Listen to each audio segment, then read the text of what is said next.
dipersembahkan oleh Assalamualaikum warahmatullahi wabarakatuh. Saudara-saudaraku yang dicintai Allah Subhanahu wa taala. Alhamdulillahilladzi khalaqal mauta wal hayata liyabluwakum ayyukum ahsanu amala. Asyhadu an la ilaha illallah wahdahu la syarika lah wa asyhadu anna sayyidana Muhammadan abduhu wa rasuluh. Allahumma salli ala sayyidina Muhammad wa ala ali sayyidina Muhammad. Amma ba'du.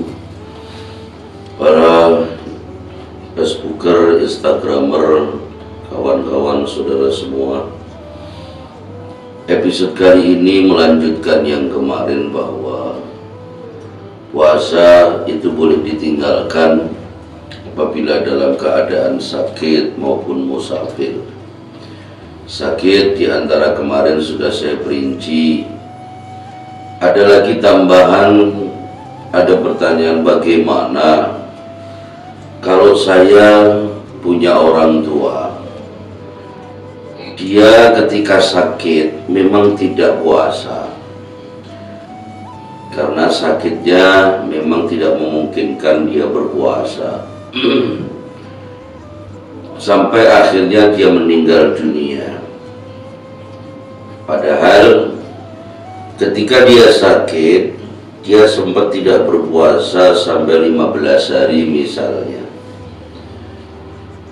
Maka jawabannya adalah bagi orang-orang yang demikian ini, waman mata wa alaihi siyamun min Ramadan ut'ima anhu likulli yawmin mudd. Maka keluarga yang ditinggalkan mengganti dengan bayar kafarat dengan 1 hari 1 mud.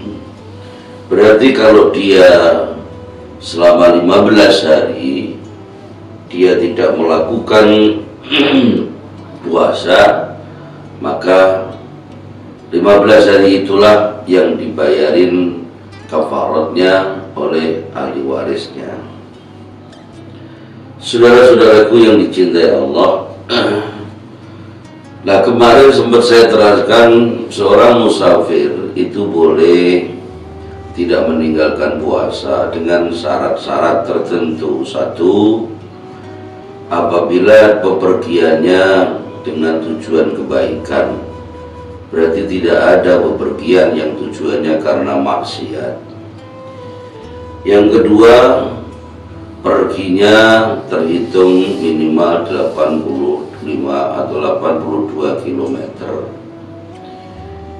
Yang ketiga, bisa dikategorikan musafir misalnya dia terjebak di dalam kemacetan yang panjang yang menyebabkan dia tidak kuat kalau tidak membatalkan puasa, maka itu juga boleh dalam situasi demikian karena ad-darurat tubihul mahdurat, maka boleh dengan cara diqadha.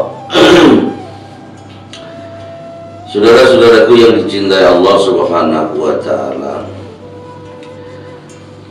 kaitan sanksi-sanksi dan hukuman orang yang meninggalkan puasa sudah saya sampaikan hampir semuanya.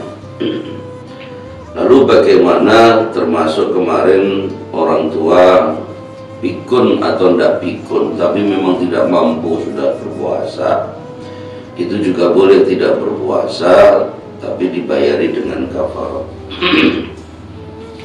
Saudaraku yang dicintai Allah, berikutnya adalah kaitan sunnah-sunnah berpuasa.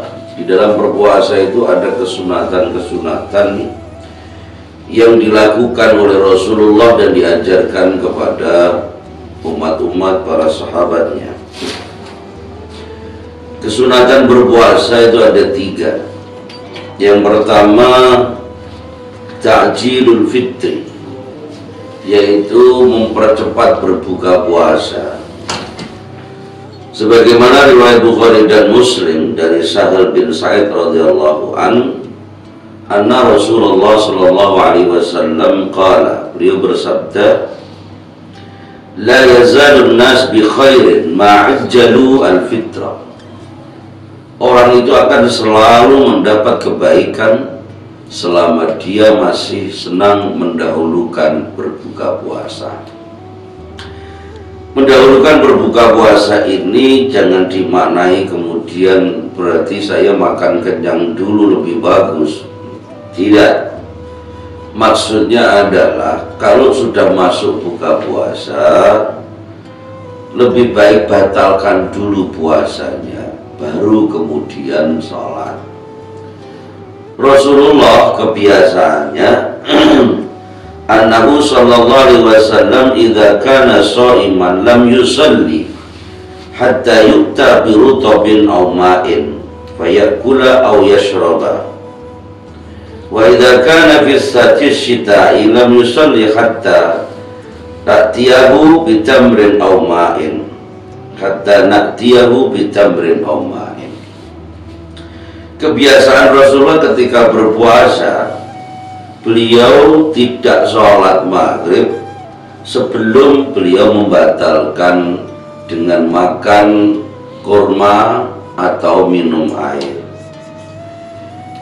Bahkan sampai pernah di waktu syita itu dingin, Rasulullah pun tidak sholat maghrib ketika masuk berbuka puasa. Sampai saya, rawinya adalah Ibnu Hibban, sampai saya menyajikan kepada beliau kurma atau segelas air. Artinya orang kalau berbuka puasa itu lebih baik dibatalkan dulu baru sholat, bukan sholat dulu baru membatalkan puasa. Itu sunnah.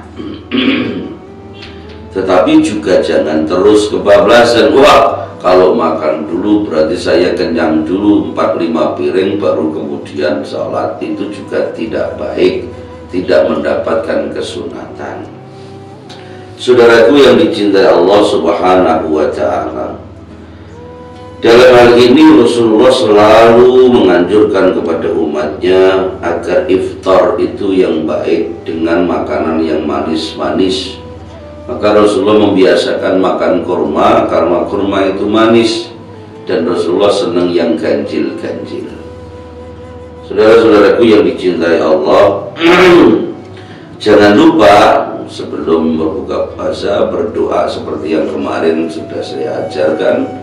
Setelah batal, kemudian baru kita sholat maghrib berjamaah. Baru habis sholat baik berjamaah, kalau pengen makan yang agak berat, pengen makan agak banyak, silakan. Tapi yang penting sholat maghrib didahului membatalkan puasa. Demikian keterangan kata kesunahan yang pertama kali. Nanti saya akan sambung pada pertemuan berikutnya kesunahan berikutnya. Jazakallahu wa iyyakum minal faizin al-muqrabin. Assalamualaikum warahmatullahi wabarakatuh.